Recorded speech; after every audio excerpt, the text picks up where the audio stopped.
C'est un plaisir de vous retrouver. Merci d'être avec nous, mesdames et messieurs. Au sommaire de cette édition, de la population de la province du Mayo-Kibi affiche en refus opaque aux exploitations des carrières de Fianga. Le délégué général du gouvernement, Abdelkarim Seyid Bouch, joue le médiateur. Le parti Mouvement Patriotique du Salut met le train en marche pour l'élection sénatoriale du 25 février. Avec 46 candidats, le parti lance sa campagne. Et on n'oublie pas le dessert de la semaine avec la consommation de la canne à sucre. Mais pour quelle vertu? Le nouveau président de l'Assemblée nationale, nommé le mardi dernier, Ali Kouloutou Tchaimi, a communié avec son prédécesseur, Dr Haroun Kabadi. Une étape qualifiée d'importante pour le patron de l'Assemblée nationale qui salue le travail abattu par Dr Haroun Kabadi. Suivez cet extrait. Nous sommes venus parce que le président Kabadi a donné pour le pays. Il a rendu énormément service. Comme le chef de l'État l'a témoigné par la plus grande médaille, grande dignité de Grand Croix, au nom de la représentation nationale, nous sommes venus également témoigner notre amitié, notre admiration, notre reconnaissance. Il a servi le pays avec beaucoup de responsabilités, dignité. Il aime son pays, il a beaucoup aidé. On est venu pour le saluer d'abord. Après avoir passé les charges, nous ne pouvons pas le laisser. Nous sommes venus pour dire que nous sommes reconnaissants. Au nom de la représentation nationale, on est venu pour dire tout simplement merci, Monsieur le Président. Vous avez servi votre pays avec beaucoup de tact, beaucoup de responsabilités, beaucoup de dignité, beaucoup d'amour, et il n'a pas failli. Pour dire tout simplement que la représentation nationale est reconnaissante, pour les grands hommes, la République est reconnaissante, la nation est reconnaissante. Donc comme nous représentons la nation, on est venu exprimer de vive voix, physiquement, notre reconnaissance au président Kabadi. On reste dans ce chapitre avec la visite de félicitations des membres du bureau de soutien au MPS Bamina Assas au président de l'Assemblée nationale. Jessica Ferre nous en dit davantage.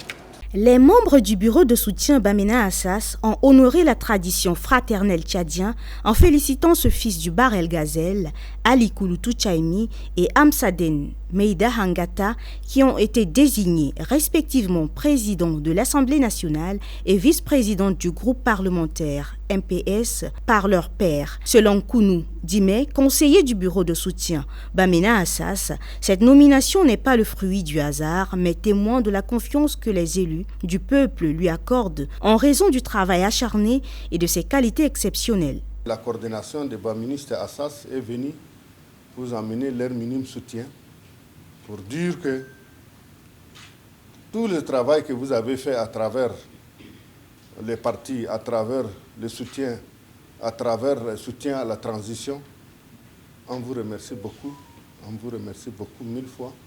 Et nous sommes ensemble de la coordination des ministères et vraiment décidés à vous soutenir jusqu'au bout. Amsaden Meïda Hangata, vice-présidente du groupe parlementaire MPS, remercie les baministes de l'intérêt porté à sa personne et ajoute qu'elle fera encore mieux pour la nation tchadienne. L'union entre le parti et le Parlement.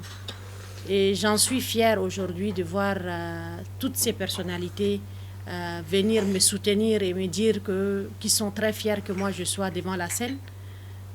J'aimerais remercier aussi le maréchal du Tchad qui n'a managé aucun effort envers toutes les femmes tchadiennes et particulièrement à mon égard.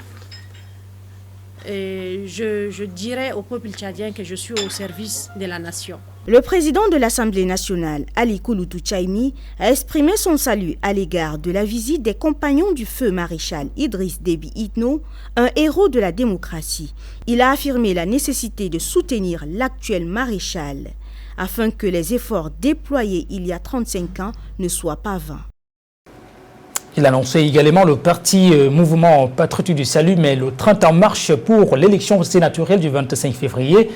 Le Palais des Arts et de la Culture de N'Djamena a accueilli la cérémonie de lancement de la campagne. Le parti présente 46 candidats pour cette élection qui mettra définitivement fin à la transition politique au Tchad. Manda Barka. Les membres du MPS, Mouvement patriotique du Salut, ainsi que de nombreux sympathisants ont répondu présents pour soutenir leurs candidats aux élections sénatoriales. Ils sont 46 candidats en lice au compte du MPS pour les sénatoriales dans les différentes provinces du Tchad. On en dénombre 2 dans la ville de N'Djamena qui sont Mariam Ahmad Jalil et Wang Launa Foula Ibrahim. Dr Bourkou Dédé Elhaj, le secrétaire général provincial du MPS, a ouvert la cérémonie avec un discours alléchant dans lequel il a donné des éclaircissements au sujet des élections sénatoriales et son importance pour le Tchad. Quant à Kalzebe Paimi Debe, le coordonnateur national de campagne, il a expliqué les stratégies qui ont permis aux candidats du MPS d'être élus à l'Assemblée nationale. Il a invité les candidats à copier cet exemple pour cette campagne sénatoriale. Plus exactement, 46 à entrer pour la première fois de notre histoire dans cette prestigieuse institution qu'est le Sénat. Ça compte dans la vie d'un homme et celle d'un parti politique. Ça compte d'être sénateur au sein du tout premier Sénat de l'histoire du Tchad. Le secrétaire général du MPS, Aziz Mohamed Saleh, a estimé que cette cérémonie marque un tournant significatif dans le processus sénatorial. Je pense que aujourd'hui, avec les présences massives des élus locaux, nos candidats, nos 2 candidats qui sont libres, sont déjà élus au niveau du Sénat. Foula et Mariam Ahmad Jalil sont déjà élus pour le secrétariat général que nous sommes ici. Ils sont élus parce que c'est une question mathématique. Les élus locaux qui sont là sont des élus du MPS. Nous qui sommes là, nous sommes l'exécutif du MPS. L'instruction donc est formelle. Aucune voix ne doit partir en dehors de ces 2 candidats. Avec un solide soutien populaire et des candidats motivés, le MPS est déterminé à avoir un nombre de ses élus au Sénat.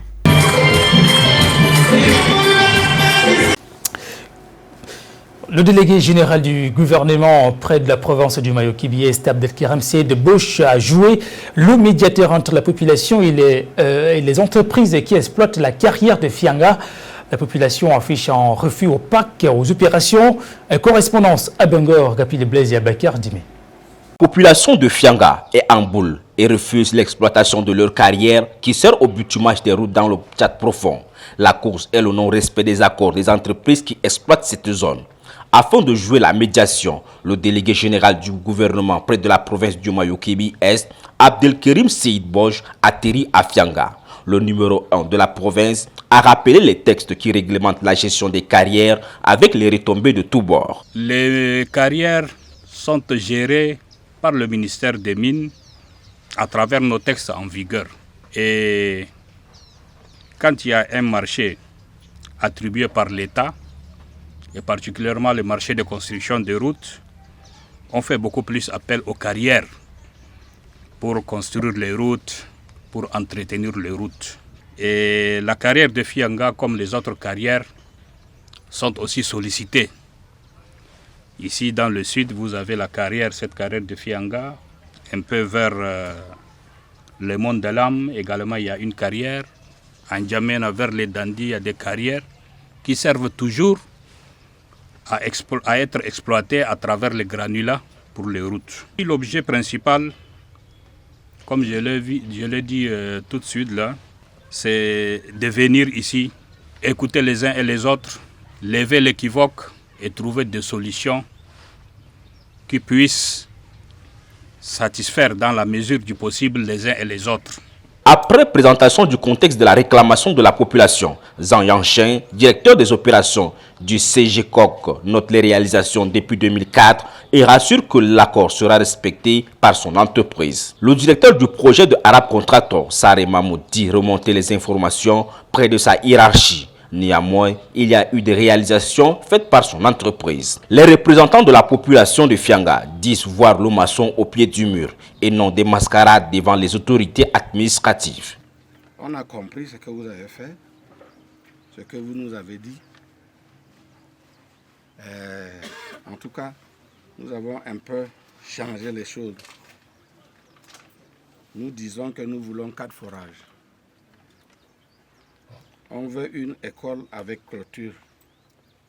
Le reste, c'est le tout venant. Sinon, ici, la liste était exhaustive. Mais nous n'allons plus le faire.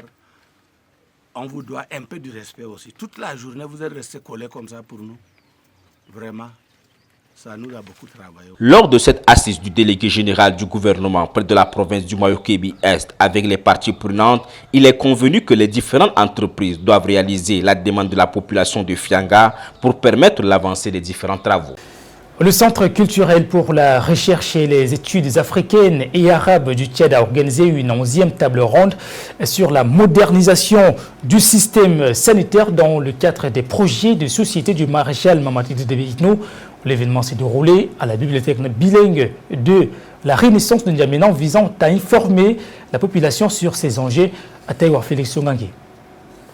Dans le cadre du thème poursuivre la modernisation de notre système de santé à l'ère de la 5e République, cette table ronde a rassemblé plusieurs personnalités influentes du système de la santé. Les intervenants ont tour à tour abordé les stratégies et les mesures que le gouvernement tchadien mettra en place avec le concours de ses partenaires pour réaliser le 10e chantier du plan quinquennal du président Mohamed Idriss Déby Itno. Ce chantier vise à améliorer le système de santé au Tchad. Les discussions ont mis en lumière l'importance de garantir la disponibilité régulière des vaccins dans les structures sanitaires afin de prévenir et de limiter les impacts des maladies telles que le paludisme, le cancer, la tuberculose, le choléra, la gale, la rougeole et les hépatites. Au cours des échanges, les propositions ont été faites pour éviter la prise de médicaments sans prescription médicale. L'une des oratrices, Dr Demian Antoinette Mbaylamen, a appelé les femmes enceintes à se faire consulter régulièrement et a insisté sur l'importance de la santé maternelle et infantile.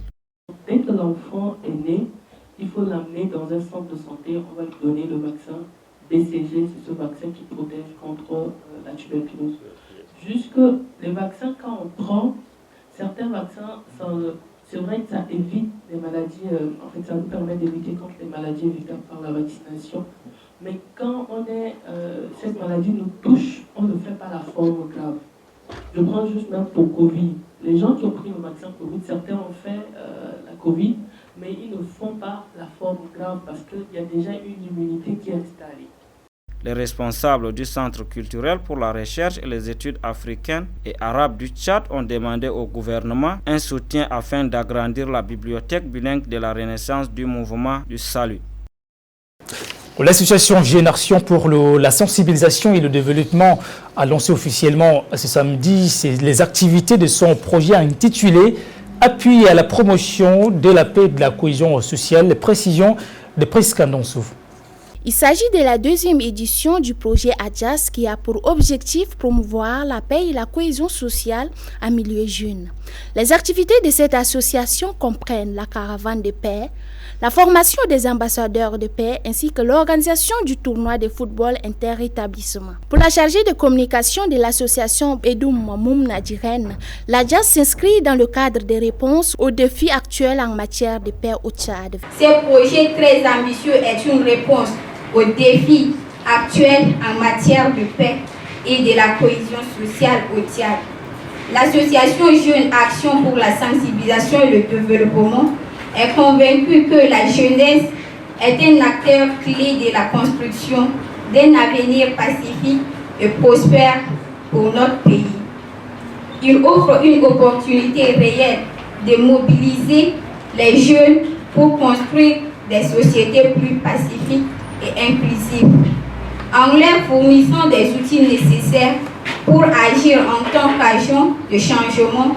Nous pouvons contribuer à la promotion de la cohésion sociale et à la réduction des conflits. Ahmad Mamat Laka, représentant de la sous-ligue de football du 7e arrondissement, a exprimé sa satisfaction pour le soutien de l'association Jeune Action pour la sensibilisation et le développement. Il a jugé que le projet qu'elle a envers l'éducation vise à créer un environnement paisible en milieu scolaire. C'est pas facile.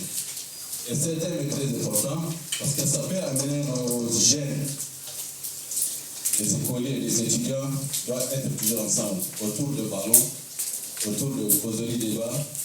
Ces jeunes doivent apprendre à vivre ensemble, à cohabiter et puis améliorer cette cohésion sociale entre eux.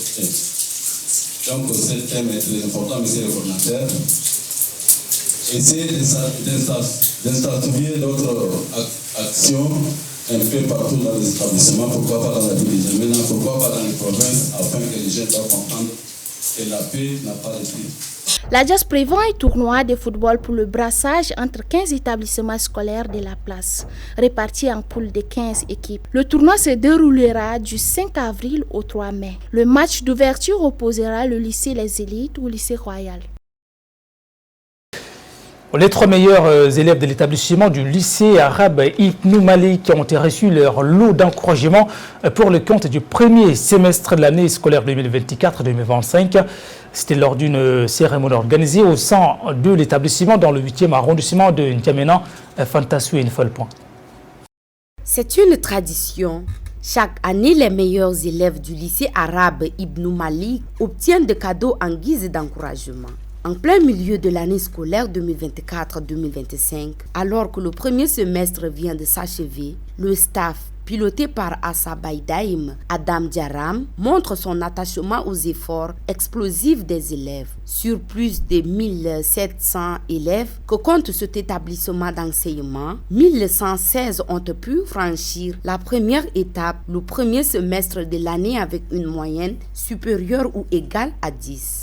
Les 3 premiers de l'établissement, notamment Abdourahman Hassan Tom, en classe de 3e avec 19,13 de moyenne, Hamid Senoussi Hamid, en seconde avec 18,88 de moyenne, et Mohamed Rosi Moussa, en classe de 3e avec 18,54 de moyenne, ont marqué leur présence. Selon le responsable de l'évaluation, Mohamed Ousmane, c'est un record à encourager pour éveiller les consciences des autres élèves sur l'importance des études. C'est une fierté pour le promoteur Assa Baidaïm Adam Diaram qui espère enregistrer un nombre important des admis au second semestre. Il a félicité ses élèves et les a encouragés à doubler d'efforts afin de marquer le nom de l'école en lettres d'or.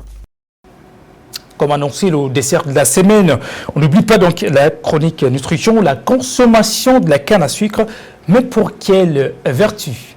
Originaire d'Indonésie ou de Nouvelle-Guinée, la canne à sucre est une graminée tropicale herbacée ayant été découverte dès l'époque néolithique. Son introduction se fait progressivement en Inde, en Chine, puis en Europe sur une période de plusieurs siècles. Elle est principalement cultivée pour ses tiges dont on extrait le sucre, ce qui en fait la plante la plus cultivée au monde avec un volume annuel de plus de 1,7 milliard de tonnes. Cependant, il convient de noter que la récolte de cette graminée n'est pas continue tout au long de l'année. Réputée pour sa richesse en oligo-éléments et minéraux, la canne à sucre contient divers nutriments tels que du phosphore, du magnésium, du fluor, du fer, du cuivre, du zinc et du manganèse. Ces qualités lui ont valu une reconnaissance dans le domaine médical, notamment pour ses bienfaits dans la prévention du cancer et le maintien de la santé des différents organes du corps. Pour ne pas nuire à sa santé, il est recommandé de consommer par exemple un verre de 100 ml de jus de canne frais, riche en fer, en calcium. Cette boisson est conseillée aux sportifs et aux enfants pour son action stimulante, énergisante, anti-vomitive et nutritive. De plus, une décoction ou une tisane à base de sucre de canne brute ou d'eau bouillie en compresse peut être bénéfique pour les jeunes mamans en favorisant la production de lait maternel. Le jus de canne, riche en saccharose, est une source nutritive précieuse non seulement pour les sportifs, mais pour toute personne cherchant à bénéficier de ses propriétés stimulantes. Son jus est également recommandé pour soulager les problèmes de vomissement, les affections respiratoires, tels que le rhume, les maux de gorge et même pour renforcer le système immunitaire face au cancer, notamment celui de la prostate et du sein. La canne à sucre est considéré comme un allié précieux pour la santé de l'estomac, des reins, du cœur, des yeux, du cerveau et des organes sexuels. Et ça marque la fin de cette édition. Merci à toutes et à tous de l'avoir suivi. Au revoir.